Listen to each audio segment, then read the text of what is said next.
Asia cup 2025లో team India Pakistan జట్టును 3 సార్లు ఓడించింది.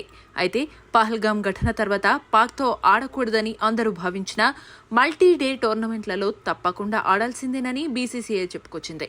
ఇక 3 మ్యాచ్ల్లోనూ టీమిండియా పాక్ని చిత్తు చేసింది.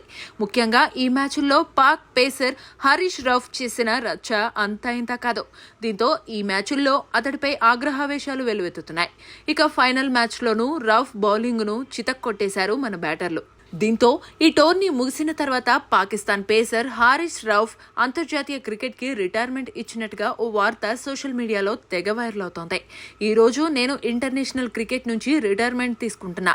Thank you Pakistan cricket fans, thank you నా ఫ్యాన్స్ అంటూ హారిస్ రౌఫ్ కన్నీళ్లు పెట్టుకుంటూ రిటైర్మెంట్ ప్రకటన చేసినట్టుగా ఓ వీడియో సోషల్ మీడియాలో వైరల్ అవుతోంది.